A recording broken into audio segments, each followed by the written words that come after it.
Most people think they know who Mothra is. She's gentle, she's peaceful, she's kind, she's the kaiju who protects humanity.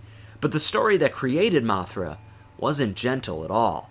It was angry, it was political, and it was written as a protest against the world that created her. Before Mothra became a symbol of peace on movie screens, before she stood beside Godzilla as an icon, she was born out of fear, exhaustion, and frustration with a society that had lost its sense of humanity. The original story wasn't asking us to admire a monster, it was warning us about ourselves.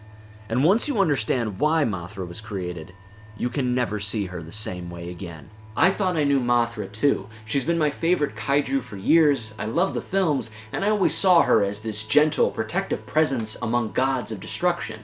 I thought I understood where she came from. But when I finally read the original story that created her, I realized how much had been smoothed over. This wasn't a comforting story. It was written with frustration, fear, and deep concern for what society was becoming. And that realization stopped me cold, because this isn't just an alternate version of Mothra.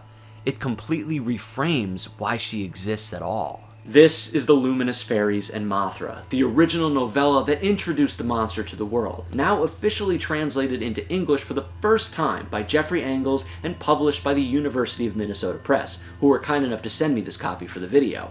And this is important. This isn't a movie novelization. This isn't some expanded tie-in. This is the source. This is the story that existed before the imagery, before the special effects, before Mothra became the icon everybody thought they understood. And to understand why this story feels the way it does, you have to understand the world it was written in.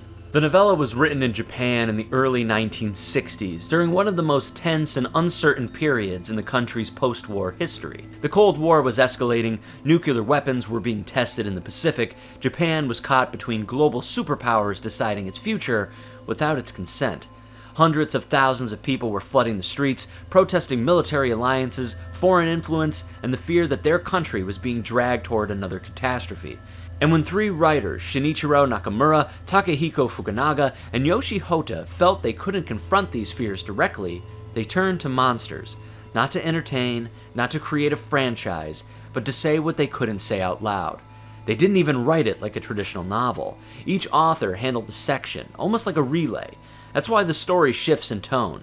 That's why the ending feels strange, abrupt, and intimate, like the authors suddenly stepped into the room with you. Because in a way, they do. Rather than naming real countries, the authors filtered these fears through fiction.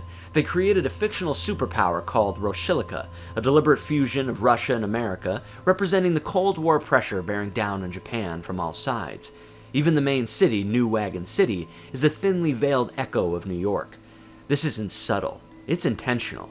In the story, Roshilika treats Infant Island as an empty testing ground for hydrogen bombs, a reflection of how real-world powers justified destruction by declaring land and people expendable. This framing allowed the authors to speak openly about exploitation, colonialism, and nuclear anxiety without pointing at a single nation, because the problem, as they saw it, wasn't one country.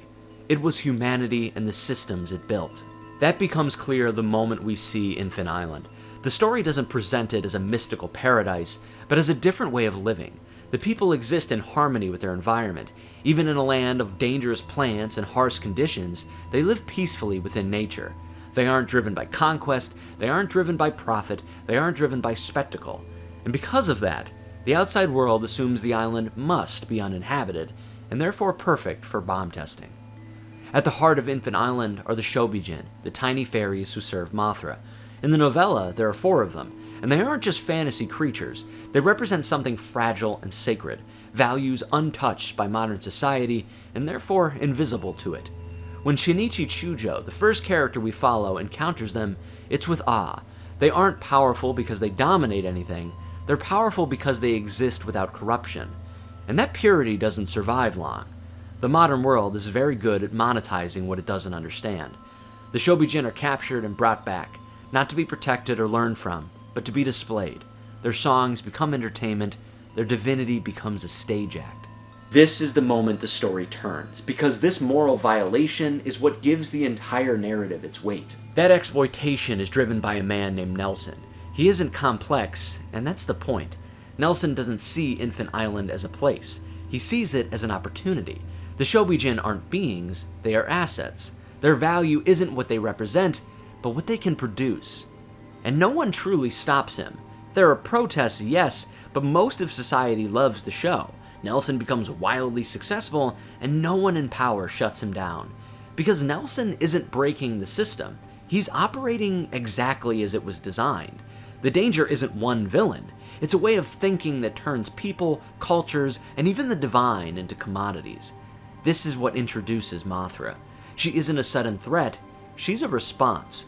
Mothra arrives because peace has been violated so completely that something ancient is forced to answer. The Shobijin don't summon her out of vengeance. They summon her because harmony has been broken. And when Mothra begins to destroy, it isn't random, it isn't cruel, it's corrective. Mothra isn't punishment, she's consequence. And here's the most unsettling part. None of it changes anything. As Mothra approaches, the world doesn't wake up. The fairies remain headlines, warnings are buried as footnotes, newspapers describe Mothra as debris drifting in the ocean. The spectacle continues, the show goes on, the crowds gather. Attention stays on what's entertaining, not what's true. The story makes its point quietly, but brutally.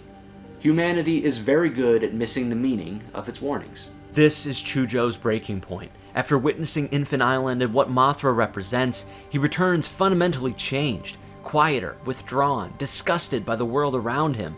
The performances, the headlines, the casual conversations, all of it feels unbearable.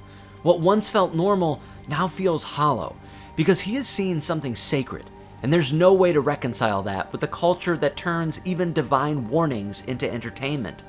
Chujo isn't heroic here, he's exhausted. And that exhaustion isn't weakness, it's the most human response in the book. Because what he experiences isn't exceptional, it's recognizable. When people encounter something truly sacred, something that exposes the emptiness of their systems, the most common response isn't transformation, it's withdrawal. That's why the story shifts focus to another character, Fukuda. If Chujo is despair, Fukuda is hope. He tries to rally people, he tries to change things, he believes action can still matter, but neither of them can fix the system. Only Mothra can deliver the message, and the most haunting moment in the entire book comes from when she finally makes landfall. Nelson still holds his show, and it sells out. Even as a god descends, people still make time for entertainment. The ending is strange, almost darkly comedic. After everything, Fukuda casually remarks that Chujo should marry his assistant, a character barely developed and mentioned in passing. It feels absurd, and that's the point. Even after witnessing catastrophe, humanity still returns to trivial concerns like romance, comfort, and normalcy. Then the authors break the fourth wall. They warn that if peace is violated again, Mothra will return, and they sign their names, because this was never just a story. It was a warning. The Luminous Fairies and Mothra was released in 1961, in the immediate aftermath of the massive Anpo protest against the US-Japan Security Treaty. Those protests were driven by fear of nuclear weapons, of foreign military control, of being pulled into global conflict without consent. They were violent, they failed, and the treaty passed anyway. That failure left many artists and intellectuals feeling unheard, exhausted, and powerless. Mothra emerges directly from that emotional aftermath. And this is where the film adaptation matters. The Toho film, directed by Ishiro Honda, is still remarkable, but it had a different job. The book was born from protest. The film had to reach a mass audience. It had to survive commercially. It had to play internationally. So the sharpest political edges were softened. You can see this most clearly in where Mothra spins her cocoon. In the film, she rests on Tokyo Tower, a symbol of recovery and national pride. In the novella, she crawls directly to the National Diet Building, the heart of political power where protest once filled the streets. That single change says everything. The film shifts towards shared spectacle. The book places the monster where power resides. At its core, the Luminous Fairies and Mothra isn't asking us to fear monsters. It's asking us to recognize the moments that create them. Mothra is born out of political exhaustion, moral fatigue, and the realization that shouting at broken systems doesn't work. She doesn't arrive because humanity is evil. She arrives because humanity refuses to listen. The protests fail, the treaties pass, the shows continue, and when dialogue collapses, something older answers instead. Mothra isn't rage. She is consequence. This is why she still resonates, because the world that created her never really went away. We still live in a world where suffering becomes content, where sacred things are monetized, and where real warnings are buried beneath entertainment. And like the people in the story, we rarely change when we're warned. We change when we're forced to. Mothra isn't a reckoning, she's the result. And that's why the original Mothra matters. Not as a franchise, not as a character, but as a mirror. Because the question she asks still lingers. If something sacred stood before us today, would we protect it? Or would we sell tickets and keep the show going?